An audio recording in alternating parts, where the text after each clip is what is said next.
ndabona umwijima w'icuraburindi hano imbere, kandi uyu mwijima w'icuraburindi, yemwe banyamasengesho mwe, nimusengane umwete, musengere igihugu, musengere itorero, musengere bene wanyu, musengere imiryango yanyu, musengere ubuyobozi bwa leta,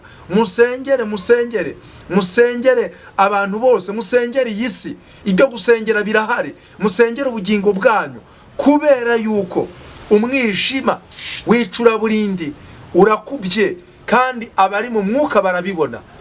Nabonye amasanduku menshi cyane, kuva ku isanduku y'umwana wavutse uyu munsi kugeza ku isanduku y'umuntu mukuru. Imana irambwira ngo urupfu ruraje kandi rugiye gutwara abantu benshi. Urupfu ruraje kandi rugiye gutwara abantu benshi. Ikibabaje, ese ureje mu mpera z'umwaka haba hari n'abagizwe ibitambo. Iyo batabaye maso ushobora kubura umwana wawe, ushobora kubura umugabo wawe, ushobora kubura umudamu wawe. Niyo mpamvu dushishikariza abantu badukurikira kuri izi mbuga nkoranyambaga tubabwira ngo niba musenga, mwongere ibihe byo gusenga muri iyi minsi yo gusoza umwaka. Satani atagufungiraho umwaka, cyangwa agafungira umwaka ku mwana wawe, cyangwa agafungira umwaka ku mwuzukuru wawe. Ariko nihabaho gusenga, Data wa twese ajya atangira ibyo byose akabitesha agaciro cyane. Imana rero ibashyigikira, ibashoboze no gusenga, musengera impera z'umwaka. Niko bimeze. Uravuze uti hari benshi bagiye bapfa, abatoya n'abakuze, ariko buriya cyane cyane mu kwezi kwa 12 n'ukwezi kwa mbere, aya mezi abantu bayasengere cyane kugira ngo Imana ibashyireho uburinzi. Kuko Imana itabashyizeho uburinzi, wagiye kurogesha mugenzi wawe, Imana Adonai ivuganye nawe. Ndagira ngo nkubwire ngo ni igihe kinini urogesha umuturanyi wawe, yewe ariko Imana ikamurengera. Ndahanurira umuturanyi wawe nawe nguhanurire. Nubwo wagiye gushaka amarozi yo kuvuga ngo uyu mwaka urangire n'ubundi ibyo byarangiye, ariko ndagira ngo nkubwire ngo ahubwo baragushyingura mbere ye, kubera yuko ibyo wakoze urarenganya mugenzi wawe, uraburanya mugenzi wawe ushaka kumunyaga ibye. Nawe ubwawe uzi yuko uri mu manyanga, nawe ubwawe uzi yuko uri mu matiku. Amarira mugenzi wawe arararira imbere y'Imana, yarazamutse agera ku Mana. Ibyo abandi wariganyije, Imana iri kugushinza. Ndagira ngo nkubwire ngo ntabwo uzabona ahantu urokokera iteka n'ubundi wateguriwe, kubera yuko iyi Mana tuvuga ni Imana ihora. Nubwo wabikoze rimwe ukamena amaraso, ukabona Imana iracecetse, ni Imana izazana guhora, ni Imana izazana kwitura. Kandi ndagira ngo nkubwire ngo ntiwifuza ko umwana wa mugenzi wawe abaho, ariko ndagira ngo nkubwire ngo ni akaga gakomeye cyane urukuzanira abana bawe. Umurage mubi ugiye gusigira abana bawe.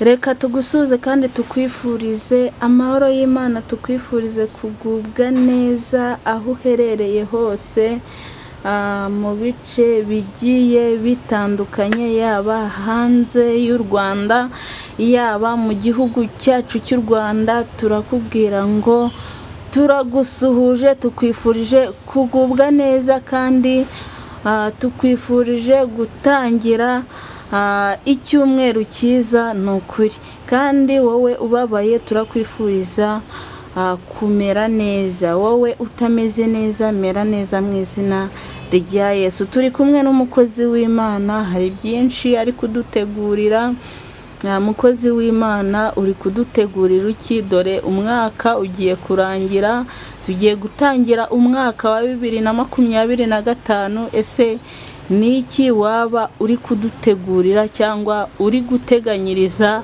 yaba cano yawe, amakuru y'ijuru cyangwa n'ibindi?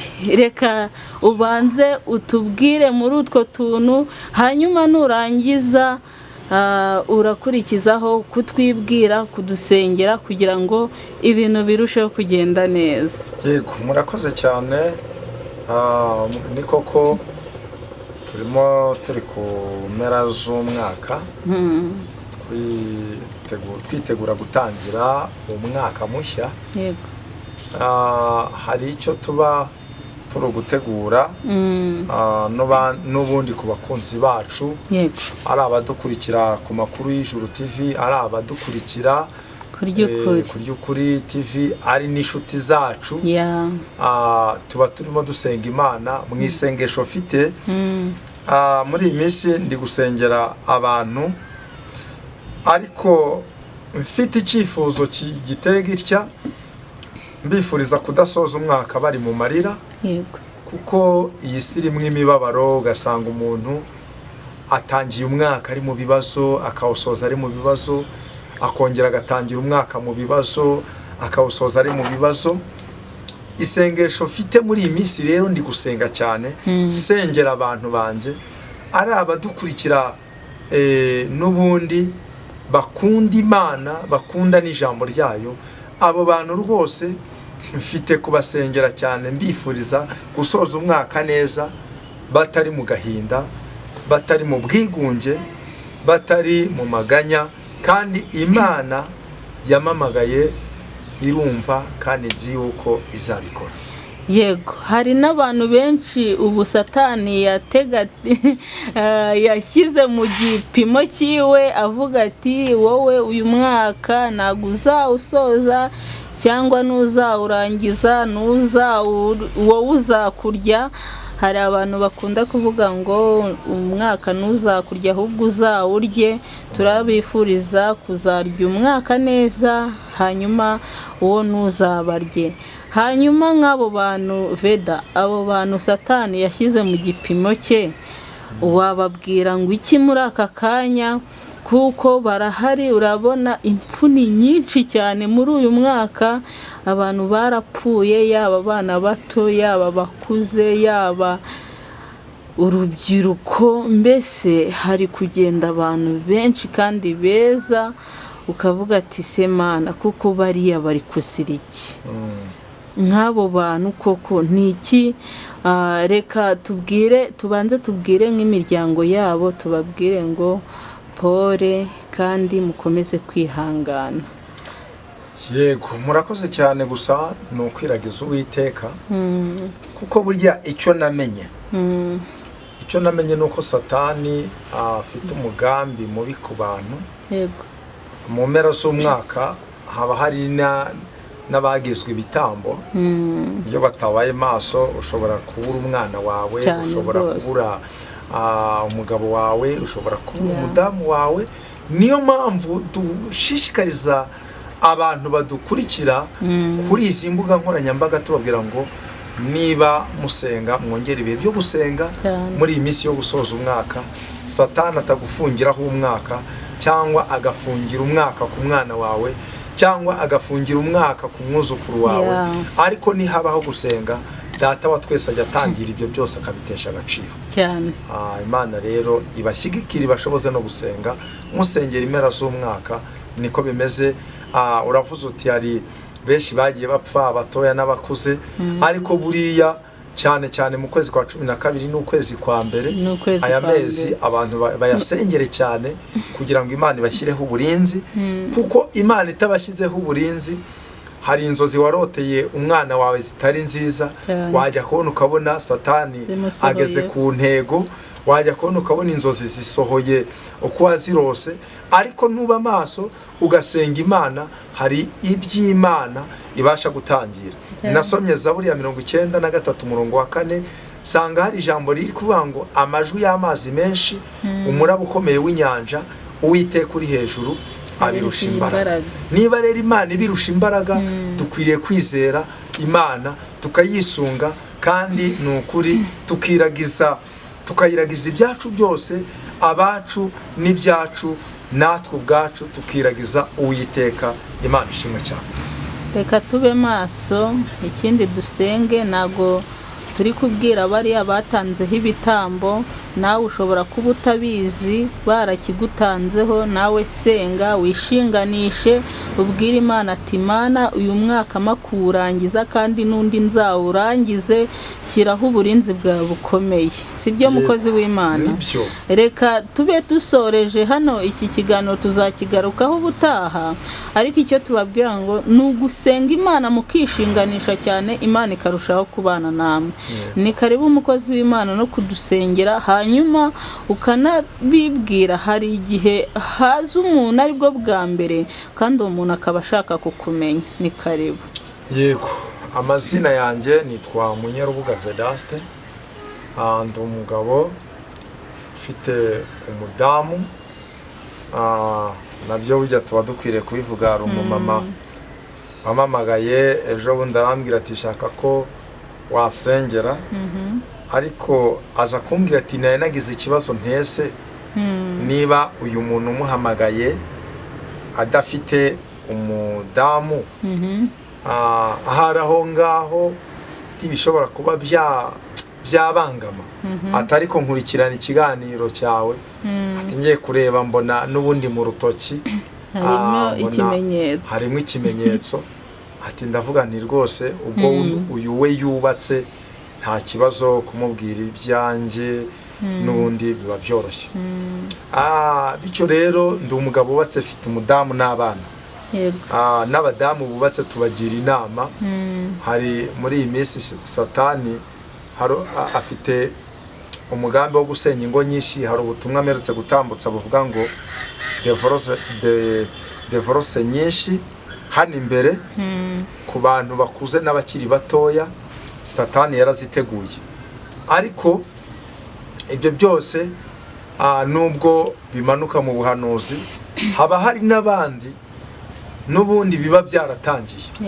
Abo ngabo rero mujye muduhamagara, tubafashe gusenga Imana, tubagire n'inama, kubera yuko burya icyo namenye neza, Bibiliya iravuga ngo ababiri baruta umwe. Ni nacyo Imana iba yadushyiriyeho. Ushobora kuba uri umugabo urugo rwakunaniye, ariko waduhamagara tukaganira, tukakuganiza, tukakugira inama, kandi urugo rwawe rugakomeza n'ubundi rukubakwa. Ushobora kuba uri umudamu nawe bimeze bityo, twagufasha mu kukugira inama. Ntabwo dutanga imiti cyangwa ngo tubwire abantu ngo n'ubundi barabaroze reka dushike ababaroze. Oya, ahubwo twe tukugira inama, tukanagusengera, kandi Imana ikagufasha. Mbere ya byose rero, reka dusenge Imana kugira ngo twinjire mu kiganiro nyirizina, n'ubundi kigendanye n'iby'Umwami yashyize ku mutima. Mana, turagushimiye mu izina rya Yesu. Uri umukozi w'umuhanga, uri itangiriro ukaba n'iherezo, uri Alpha na Omega, uwa mbere n'uwa nyuma, na wakubanjirije nta n'uzaguheruka. Yemerera rero uyu mwanya ubwo tugeze imbere y'iyi channel Iryukuri TV, Mana, hari benshi bazadukurikira, bazakurikira ibyo tugiye kuvuga. Yemerera rero bazafashwe nabyo, bazakomejwe nabyo, kandi Uwiteka Mana Nyiringabo, muri byose ukomeze wubaka itorero ryawe. Urakoze rero, turagushimye. Ngaho utubashishe muri byose, Umwuka Wera atwiyoborere kuva dutangiye kugeza dushoje. Byose bikorwe mu bushake bw'Imana Data wa twese, n'Umwana n'Umwuka Wera. Urakoze. Amen. N'ubundi turihuta dusome ijambo ry'Imana dusanga mu butumwa bwiza uko bwanditswe na Matayo, ibice byaho 27 n'umurongo wa 62. Haranditswe ngo nuko bukeye bwaho, ari wo munsi wakurikiraga wo kwitegura abatambyi bakuru n'abafarisayo bateranira kwa Pilato, baramubwira bati mutware, twibutse yuko wa mubeshyi akiri muzima yagize ngo iminsi 3 nishira azazuka, nuko tegeka barinde igituro cyane bageze ku munsi wa 3 kugira ngo abigishwa be bataza kumwiba bakabwira abantu ngo arazutse, maze kuyoba kwa nyuma kukaruta kwa mbere. Pilato arababwira ati ngaba abarinzi nimugende mukirindishe uko mubizi. Nabo baragenda barindisha igituro, baho mu bushishi ku gitare kugira ngo bagiteranye n'umunwa w'igituro, babushyiraho ikimenyetso, abarinzi bahari. Imana idufasha cyane. Nubundi aya magambo turataruka dusome hakurya ku murongo waho wa 11 haranditse, ariko ubwo ni igice cya 28. Bakigenda bamwe muri ba barinzi bajya mu murwa babwira abatambyi bakuru ibyabaye byose, bateranira hamwe n'abakuru bajya inama, bagurira abasirikari ifeza nyinshi bati mujye muvuga muti abigishwa be baje nijoro, reka naramuka byumvise tuzamwemeza namwe tuzabakiza amakuba. Nuko baherako bijyanira ifeza babigenza uko bohejwe. Iryo jambo ryamamara mu Bayuda na bugingo n'ubu. Imana idufashe cyane. Aya magambo tugiye kuganiraho ni ukuvuga ngo tugiye kuvuga ku mwami Yesu, nk'uko umutwe w'aya magambo uri kuvuga ngo barinda imva ya Yesu. Ntabwo iyi mva ya Yesu bayirinze ari uburyo bwo ni nayo mpamvu buriya njya nkunda kubwira abantu basoma Bibiliya, nujya usoma umutwe w'amagambo ujye ugerageza kwinjira mu magambo nyirizina kugira ngo n'ubundi umenye ibyanditswe muri ya magambo bahaye titre. Kandi ikindi, hari ubwo dutambutsa n'ubutumwa umuntu yakumva agace gatoya gusa akihutira guhita yandika muri komenti, ugasanga wenda aciye iteka, ntiyakurikiranye ngo yumve ibintu birimo imbere.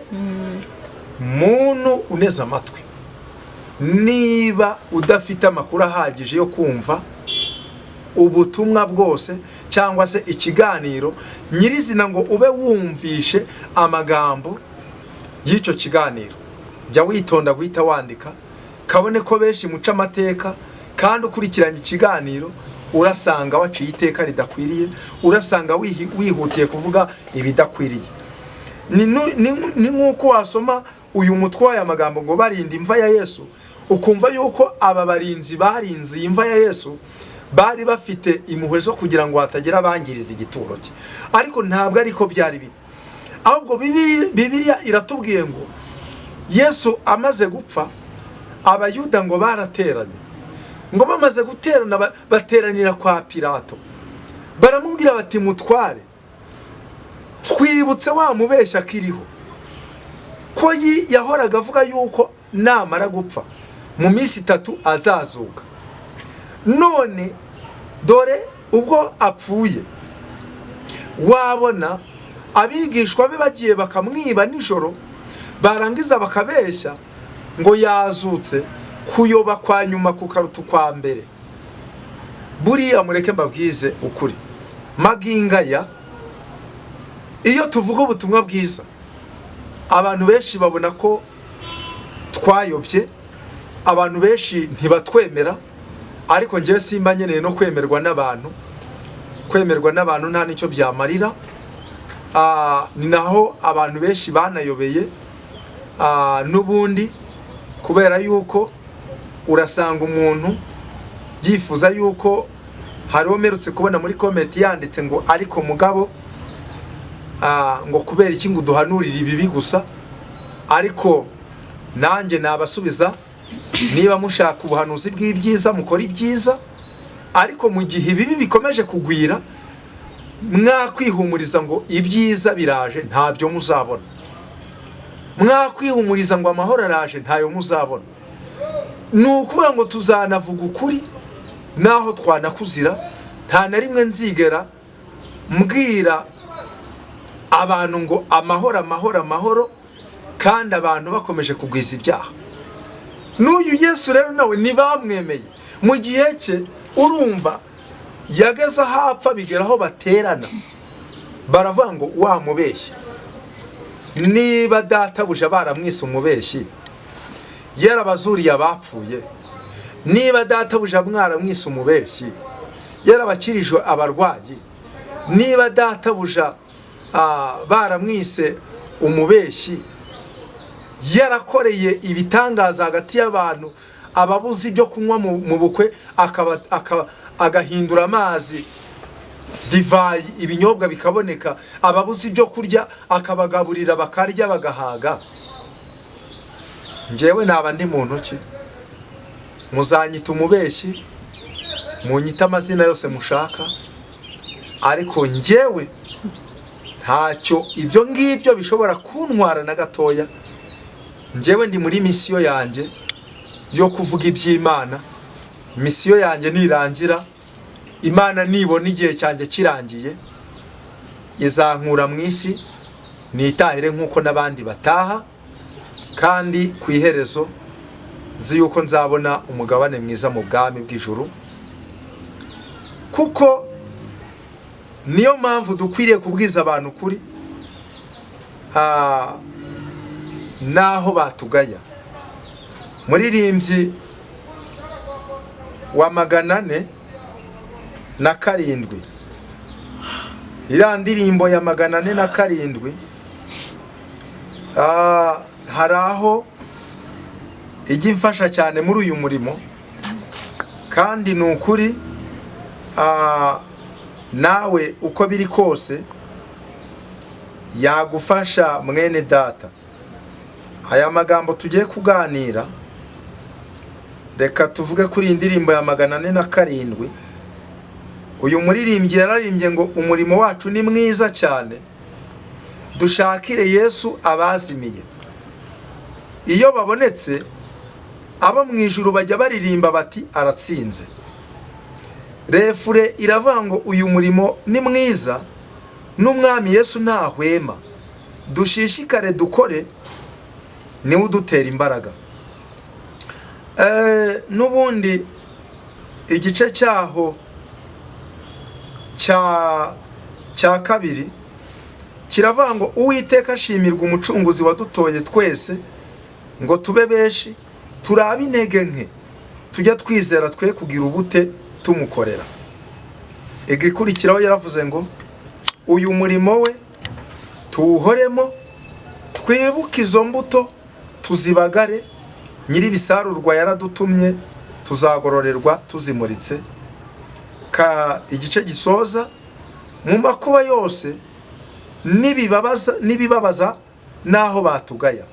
Aho niho narishaka, naho batugaya tuzakomere, twibuke umurimo, tuwukomeze, tubabe urukundo bene Uwiteka. Imana ishimwe cyane.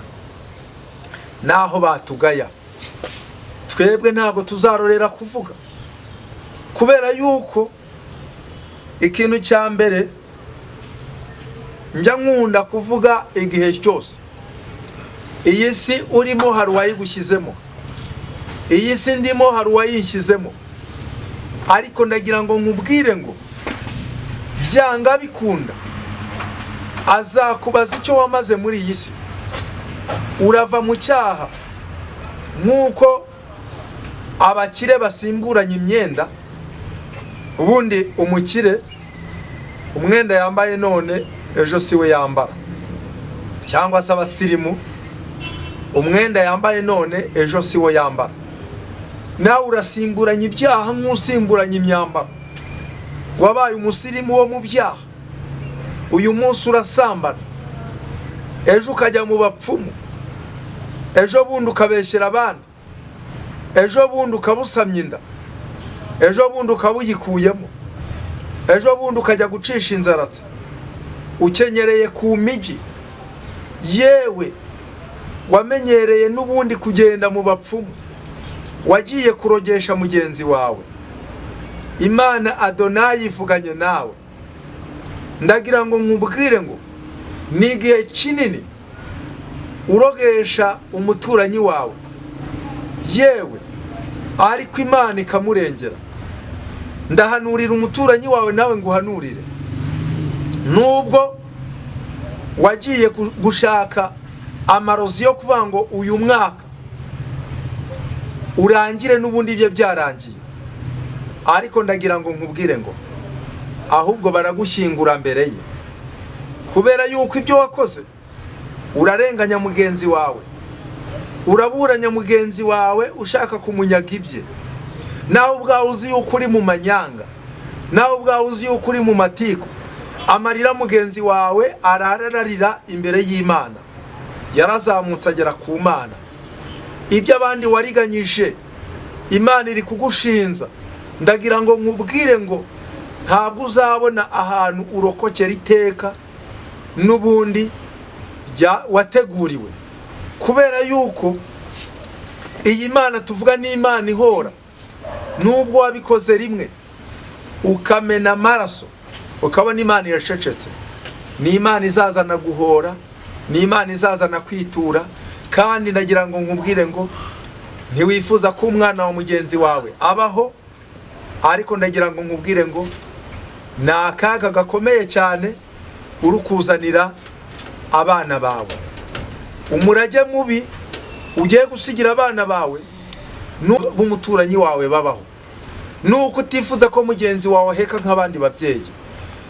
Ndagira ngo nkubwire ngo nubwo wagiye gushaka uburozi bukomeye cyane ukajya kura mupfumu ukamwishyura amafaranga ukarogesha mugenzi wawe kubera ishyari riri mu mutima wawe, ibyo wakoze byose bigiye kukugaruka. Ntabwo tuzabura kubabwira. Nubwo bimeze bityo, sabiye umugisha abagenda bamamagara batura ibyaha bihana barahari. Yemwe bagabo bene data, namwe abasore, abakobwa, ababyeyi, ibyiciri byose, mbasabiye umugisha w'Imana ndi imbere ya kamera, kubera yuko iyo mvuga ubutumwa ntabwo intego yanjye ari uguhahamura abantu, ahubwo intego mfite, misiyo yanjye niyo kubwira abantu ngo bihane bave mu byaha bakize ubugingo bwabo, kubera yuko igihe kiraje kandi kirasohoye ubwo abasenga Data wa twese bamusengera mu mwuka no mu kuri, kuko Data arashaka yuko bene abo ngabo aribo bamusenga. Ndagira ngo nkubwire ngo nubwo uvuga ngo mbese igihe bavugiye ngo Yesu araje azaza ryari, nibyo Yesu abaye atinze kuza, ariko urupfu narwo ntago rutinze. Nabonye amasanduku menshi cyane, kuva ku isanduku y'umwana wavutse uyu munsi kugeza ku isanduku y'umuntu mukuru. Imana irambwira ngo urupfu ruraje kandi rugiye gutwara abantu benshi. Urupfu ruraje kandi rugiye gutwara abantu benshi. Ikibabaje, ese urejejwe? Ubutumwa afite intego ni ukwezwa. Mwene data, intego ni ukwezwa. Yewe mugenzi wanjye uneze amatwi, uri gutaka ngo ibibazo biranyishe, uri gutaka ngo umugabo yarantaye, uri gutaka ngo abana barananiye, uri gutaka ngo nabuze akazi, uri gutaka ngo imiryango yaranyanze, uri gutaka ngo umurozi amereye nabi. Ariko hari ikintu gikomeye cyane, hari ikintu gikomeye kuruta ibindi byose. Icyo ngicyo ni ugupfa.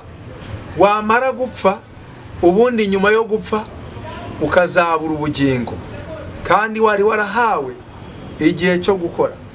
Uyu Yesu turi kuvugaho, nubwo turi buze kumuvugaho nyine twahise twinjira mu magambo y'ubuhanuzi cyangwa se yo guhugura, ni ukuvuga ngo uyu Yesu akiri mu isi yaravuze ngo nkwiriye gukora umurimo w'uwantumye hakiri ku manywa.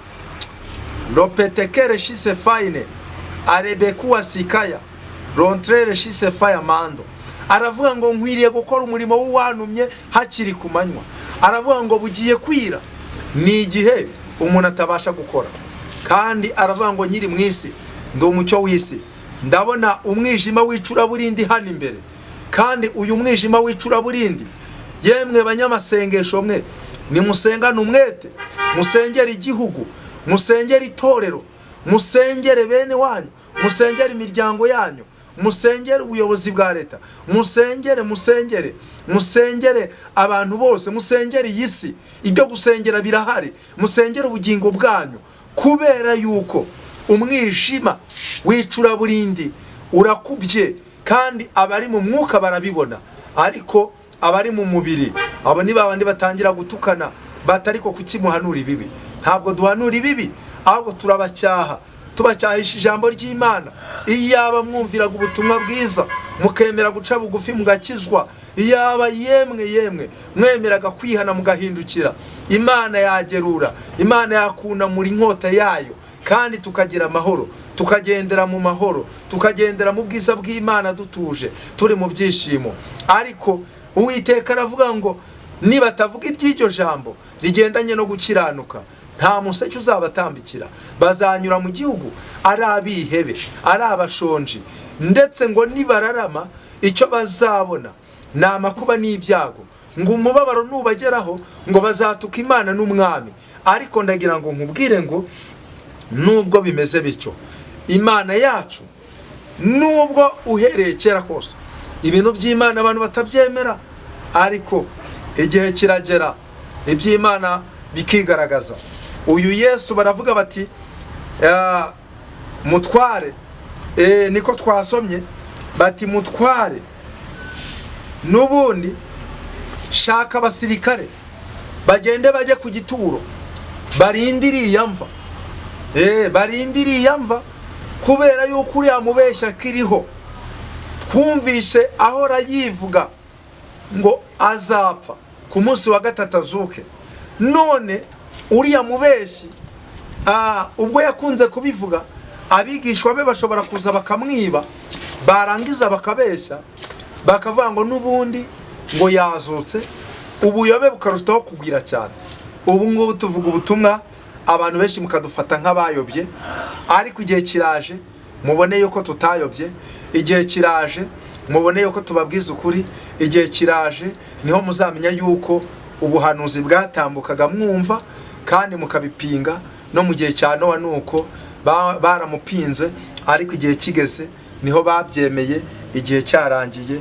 Yewe ndagira ngo mbabwire ngo n'uyu Yesu bamwise umubeshyi, ariko Bibiliya yatubwiye ngo nuko baragenda bahomaho ubushishi, yewe ngo barahoma neza. Mu yandi magambo ya none ni nk'uko wavuga ngo baraza bamena beto, yewe beto barayikomeza, baravuga bati umva turebe ukuntu n'abigishwa be nibaramuka banaje iyi beto kuyimena birabagora. Ibyo byose barabikora, ariko turashimira Yesu nukuri ntabwo akiri mu gituro. Yesu wacu yarazutse. Yewe Yesu wacu yarazutse. Bandi bose barapfuye, yewe barapfuye, ibituro byabo magingo ya biracyari na bugingo n'ubu. Ariko imva ya Yesu yonyine, iyo mva ntabwo yemeye guherana Yesu, kuko ntibyari gushoboka.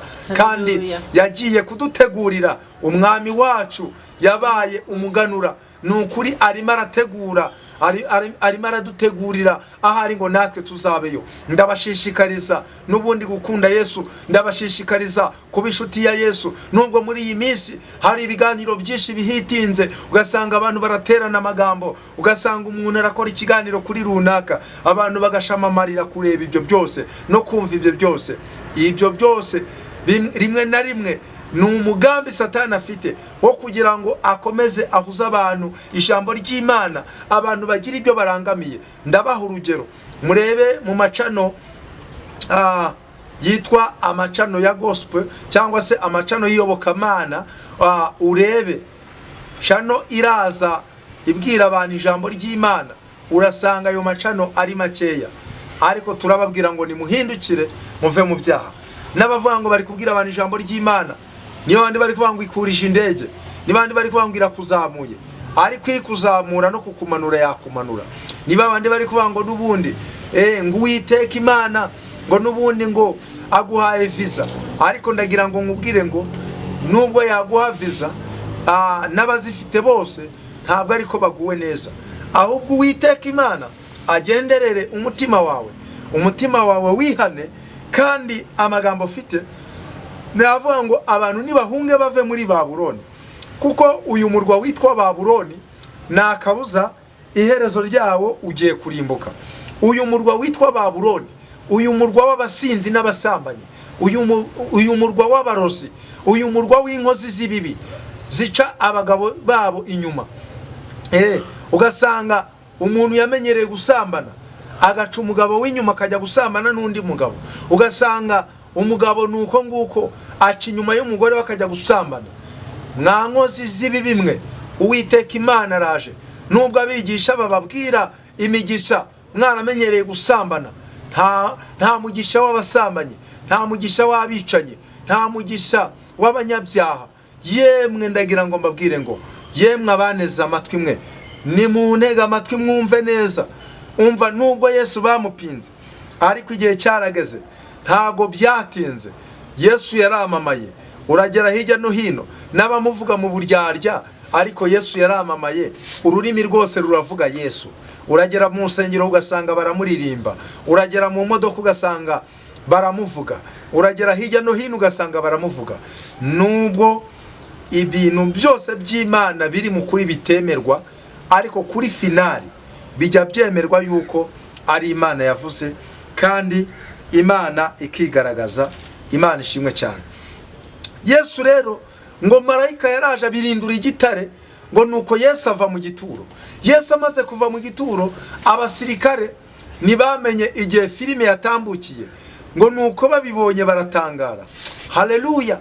Ngo nuko Bibiliya tubwira ngo nuko ngo bamaze kubona yuko Yesu yavuye mu gituro, ngo ba bantu baraza babwira abasirikare, barababwira batumva rero turabaha amafaranga menshi, ariko mugende muvuga ngo twasinziriye.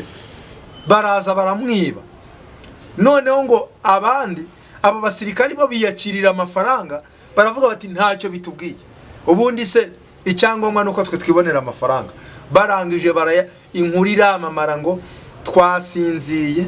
Yesu baraza baramwiba, ntago twamenye igihe bamutwariye, twakangutse dusanga n'ubundi bamutwaye. Ngo iyo nkuru yamamara mu Bayuda na bugingo n'ubu. Ariko turashimira Imana, twebwe abari abanyamahanga twamenye ukuri, kuko twamenye ukuri. Iyo tuvuga Yesu, ni Yesu twabonye, ntabwo ari Yesu twasomye mu bitabo gusa, ahubwo twaramubonye. Fite uko namubonye we, fite uko namubonye mbona nanzira, arambwira ngo humura mwana wanjye. Haleluya. Ngiye kubona mbona rya humure rye rizanye n'ibitangaza. Hari uko namubonye mu gihe cy'uburwayi, abaganga bagiye kubona mbona Yesu aritamuruye. Ngiye kubona mbona anyeretse gukomera kwe. Baririmbye barembye ngo wanyeretse gukomera kwawe, nanjye Mana nzahora ngushima. Bantu b'Imana, erega ibyo tubabwira ntabwo ari ibirebeshwa amaso y'umubiri, ahubwo ni ibirebeshwa amaso y'umwuka. Udafite ayandi maso ntabwo ubasha kubireba. Ndagira ngo nkubwire ngo uyu mwanya hindukira Yesu aguha umutaka, hindukira Yesu aguha ubwihisho, hindukira Yesu aguhishe mu mababa ye, hindukira Yesu azaguhishe mu gihe cy'umushinyu uzatera. Hindukira uhunga urupfu rw'iteka. Yewe mwene data, yewe shuti yanjye, hindukira. Intego y'ubutumwa ni ukwihana ugakiza ubugingo bwawe. Kandi njya nkunda kubabwira, nubwo bimeze bityo, yewe wibuka yuko hari igihe wigeze urota ukabona upfuye, wajya kubona ukabona ugiye mu muriro. Ndagira ngo nkubwire ngo ukimara kurota izo nzozi, ko wabonye uwo muriro, wakoze iki? Hindukira. Icyo Imana ishaka ni uko wahindukira ugakiza ubugingo bwawe. Imana yacu ishimwe cyane. Twihuse turasoma igitabo cya Daniyeli, igice cyaho cya 2. n'umurongo wa 21 haranditswe ngo niyo inyuranye ibihe n'imyaka, niyo yimura abami ikimika abandi, igaha abanyabwenge ubwenge, n'abazi kwitegereza ibaha kumenya, kandi ihishura ibihishwe by'ahatagerwa. Izi ni ibyo mu mwijima, umucyo ubana nayo. Imana ishimwe. Iyi Mana tubabwira ngo niyo inyuranye ibihe n'imyaka, haleluya, ngo ibasha kunyuranya ibihe n'imyaka, ikavuga ngo uyu mwaka nzatanga umugisha ku bahinzi, ariko umwaka utaha abantu bazahinga basarura ubusa. Ibasha kunyuranya ibihe n'imyaka, ikavuga ngo uyu munsi nzatanga umugisha ku bacuruza, ariko undi mwaka n'ubundi bazacuruza ariko ntacyo bazabona. Niyo mpamvu ubuzima urimo bwose burya ni Imana inyuranye ibihe n'imyaka. Iyi Mana ibasha kugusonzesha.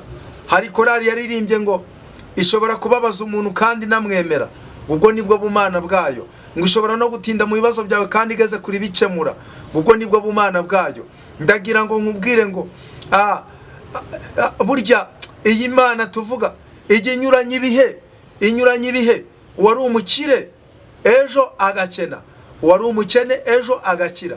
Icyama uyu munsi ukaba inshuti y'Imana, mu bukene bwawe ukayinambaho, mu mibereho yawe ikugoye ukayinambaho, nubwo abantu bakwanga ukayinambaho, nubwo abantu bagutereranye ukayinambaho, nubwo abantu batakwemera ukayinambaho, rapetokere shise fine ukayinambaho. Imana yacu yazaguhindurira amateka, kuko tukinari mu isi ni Imana ijya inyuranye ibihe. Ngo yimura abami ikimika abandi. Aba bose tubona burya ni ubushake bw'Imana. Hari ukuntu nakurikiranye n'ubundi amakuru kuri YouTube, ngiye kumva numva abantu barimo baravuga ngo uyu muyobozi wa Leta Zunze Ubumwe za Amerika, uyu watowe ejo bundi n'ubundi Trump, numva barimo bavuga ngo umugambi afite nuwo gufata abantu bose bari muri Amerika bose akabasubiza mu bihugu baturutsemo. Ariko ndangije ndavuga nese ubu ngubu ibi bintu byaba bitewe n'iki ko muri Amerika hari abantu benshi cyane, kandi abenshi bakaba bafite n'amasezerano y'Imana. Ese ibi bintu byaba bimeze bite? Ariko nza gutekereza yuko Imana yo mu ijuru ariyo inyuranye ibihe, kandi niyo inyuranye ibihe n'imyaka, yimika abami ikimura abandi. Ni ukuvuga ngo biramutse binagezweho abari muri Amerika bagasubizwa mu bihugu byabo, ni ukuvuga ngo burya haba hari impamvu, haba hari icyo Imana ibibikoreye. Ariko ndagira ngo nguhanurire wowe utewe ubwoba no kuvuga ngo ubuse ngiye gusubira mu Burundi, ngiye gusubira mu Rwanda, koko ubu bizagenda bite? Humura utuze, nubwo nawe wumvishe ayo makuru, wamara kuyumva umutima ugahangayika, ndaguhanurira Imana ivuganye nawe ngo humura. Iyakurije indege ikakujyana muri Amerika ntabwo ariyo kukushurajuza ngo urukujuragira hirya no hino, ahubwo Imana iravuze ngo nubwo umaze igihe kinini ushaka ibyangombwa warabibuze, ariko Uwiteka Imana aguhaye kuronka ibyangombwa kugira ngo nawe ube umwene gihugu, kandi ubeho ufite ibyangombwa bikwemerera gutura aho Imana yakujyanye. Imana rero nigufashe, ibi byose Imana niyo ibikora, kandi ngo ihishura ibihishwe by'ahatamenyekana cyangwa se by'ahatagaragara. Niyo ibasha kuduhishurira ibitagaragara, ibyo wowe utabona, ariko Imana ikabigaragaza. Imana nigufashe mwene data, ndagira ngo nkubwire ngo uyu mwanya wowe shikamiza umutima wawe ku Mana kandi uyizere, ntacyo uzayiburana. Haleluya. Imana ni nziza. Burya icyo namenye neza ku muntu wese wiringiye Imana, nukuri imutegurira ubuzima bw'ejo hazaza. Abana bawe hari uko iri kubategurira. Yewe ndagira ngo nkubwire ngo n'abazagukomokaho bose, kuko wubashye Imana, hari uko Imana izabigenza. Ntabwo Imana izakora ikosa ryo guhana inkozi z'ibibi ngo n'ubundi nirangiza ihana inkozi z'ibibi izihanane n'abakiranutse. Kuko Bibiliya iratubwira ngo igihugu naho cyaba kirimo aba bagabo batatu, Nowa, Daniyeli na Yobu, ngo abo bagabo uko ari batatu gukiranuka kwabo ngo kuzakiza ubwabo bugingo nukuri, ariko umunyabyaha azapfa. Yewe muhanuzi umenyereye n'ubundi kubeshya uteka umutwe w'ibi bya rubanda, igihe cyawe kirarangiye. N'ubundi ibyo wariye n'ubundi warabiriye, ariko iminsi yawe igeze ku iherezo. Ndagira ngo nkubwire ngo amaherezo arakuziye. Yewe wowe mupasiteri washinze urusengero, ari business wigiriyemo kugira ngo ubone amaturo, amaherezo yawe arageze. Buriya biragatsindwa kubeshya abantu. Hari umuntu wavuze ngo umuntu akurenganya atabashije Imana, ariko Imana ikakurenganura itagiye kumubaza. Nukuvuga ngo abantu benshi bagiye bashinga isengero ariko bo bazi ko ari business barimo, ariko igihe kiraza bamwe Imana yamaze kubatamaza. Kandi amakuru ufite, nabonye benshi bambaye ubusa. Imana irambwira ngo igihe kiraje cyo kwambika ubusa abitwa ngo ni abakozi b'Imana kandi babeshya baryarya. Igihe kiraje kigiye kukwambika ubusa. Yewe wiyise amazina ngo uri revera, uri aposo, uri n'ubundi apotre, yewe uri profete, uri evangeliste, amazina yose rwose waba wariyise, ibyo biramaze. Ariko igihe kiraje kikwambika ubusa. Abantu bari kurira ku bwawe, hari diaspora ziri kurira ku bwawe kubw'amafaranga wariye. Yewe ndagira nkubwire ngo hari abantu wariye amafaranga yabo, yewe nubwo ugwije imitungo, ariko ibyo waruhiye ugiye kubisiga ubisigira abandi. Ikibabaje giteye agahinda nuko nabonye n'abana bawe n'ubundi batabibayemo, kuko nagiye mbona abantu benshi bagiye bagwiza imitungo, ariko bamara gupfa bya bintu byose bari bafite bikagenda bibakurikiye. Nabonye nawe ibyo wagwije mu manyanga, ibyo wagwije mu burimanganya, nabonye bigukurikiye. Mbona abana bawe babayeho nabi kubera yuko nta manyanga wakoze, nta matiku wakoze. Ariko uyu mwanya Imana igufashe. Uwo waba uri we wese, aho waba uri hose, waba uri mu cyaro, waba uri mu mujyi, waba uri umusavire, waba uri umusirikare, waba uri umupolisi, waba uri umuyobozi wa leta, waba uri pasiteri, uwo waba uri we wese, ndagira ngo nkubwire ngo niba uzi ko hari amanyanga wakoze ukarya iby'abandi, kuko buriya kategori imbere y'Imana n'ubundi ikatira umuntu wariye iby'abandi mu manyanga, n'uwariye ruswa akarenganya umuntu utari ukwiriye kurenganywa. Ni ukuvuga ngo uru rubanza imbere y'Imana n'ubundi rumuriho, kandi igihano kibanguriwe uyu mupasiteri washinze idini agamije kujya iby'abandi, n'ubundi iki gihano kizagera no ku wundi muntu wariye iby'abandi, yaba ari umuyobozi wariye ruswa akarenganya abakene. Ni ukuri ndagira ngo nkubwire ngo kubera ko watsindishirije abatari abo gutsindirwa, ukagenda ugatsindisha uriya muntu kubera ruswa wakiriye, iyi ruswa igiye kugukoraho. Kandi ndagira ngo mbabwire ngo mwariye ruswa nyinshi cyane. Ubwo ahangaha tuba twageze, tuba twinjiye no ku bayobozi ba leta bwite, kubera yuko iyo duhanura ntabwo duhanurira abantu runaka. Imana yo mu ijuru yitegereza abantu ikamenya neza ibiba mu mitima yabo, ariko hari amarira y'abantu benshi bari kurira barenganyijwe n'abantu bitwa ko ari abayobozi, kandi bakarenganywa mu by'ukuri kubwo kwakira ruswa, bakarya ibiguzi, bakarenganya abantu kubera ko wenda nta mafaranga bafite, nuko nguko ukabarenganya. Ariko ndagira ngo nkubwire ngo igihano cy'Imana nawe kikuriho. Ndagira ngo nkubwire ngo wowe waba uri we wese, yewe waba uri umucamanza, dufite abantu bitwa ngo ni abacamanza, aba bantu bitwa ngo ni abavoka, bagenda bakarya, umuntu akarya amafaranga ya runaka, yarangiza n'ubundi n'undi nawe akarya aya runaka. Abo bantu babiri bahanganye babacamanza bakagenda bakongera bakihuza bakajya inama bakavuga batumva rero reka n'ubundi dukore gutya uriya muntu tuzarumwubikeho nta kundi.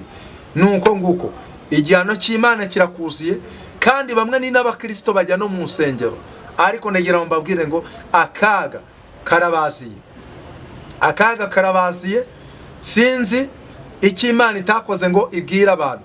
Niyinyuranye ibihe n'imyaka, yimura abami ikimika abandi, yewe yakwicaje ku buyobozi ariko yagukuraho igashyiraho undi muyobozi. Ndagira ngo ubwire ngo niyibasha kugira ikirema ikagikomeza. Nyemerera dusenga Imana muri uyu mwanya, kuko ntabwo abantu bumva ari uko umuntu avuze byinshi cyane, ahubwo niba ari umwana w'ubugingo araca bugufi yihane, kuko n'ubu kubwumva bose Mwami Imana Nyiringabo uzakiza ubugingo bwabo, buzabarokore, kandi Mwami abazemera bakihana bazababarirwe. Kandi Uwiteka Mana Nyiringabo ari babandi bagihagaze mu mwanya wabo bagikiranuka imbere yawe, ubakomereza amaboko, ubambika izindi imbaraga. Kandi ari abagenda bavuga ngo n'ubundi twebwe turarengana, n'ubundi ahangaha twararenganyijwe, abo bose ubarenganure. Kandi Uwiteka Imana ugenderera umuntu wese ugiye kumva ubu butumwa. Urakoze kubw'imbabazi zawe, ngaho genderera abanyarwanda n'abarundi, genderera abakongomani n'abaganda, ugenderere abatanzania n'abanyakenya, ugenderera abantu bawe waremye hirya no hino muri iyi si. Mwami Uwiteka komeze wigaragaze, icyubahiro cyawe kirushaho kwamamara hose, niko ngusabye mu izina rya Yesu. Amen. Reka tubashimire kandi tubabwira ngo mwakoze kudukurikira, mwakoze kumva ubutumwa ndetse n'ijambo ry'Imana. Icyo tubasabye ni ugukurikiza icyo ijambo ry'Imana ritubwira. Hanyuma reka dushimire wowe wahisemo gukanda subscribe, nawe utarayikanda turakubwira ngo yikande kugira ngo ubutumwa bugiye bukugereraho ku gihe, kandi ujye unasharinga inshuti zawe bagenzi bawe mu magurupu bamo, kuko ubu butumwa aba ari ingenzi. Hanyuma Veda, reka utambutse nimero zawe, kuko hari abagukenera baguhamagara ukabasengera, ukabaha inama, hanyuma ibintu bigende neza. Ni karibu utange nimero. Nimero ya telefoni ni 07 854 52 369 07 854 52 369. Bye.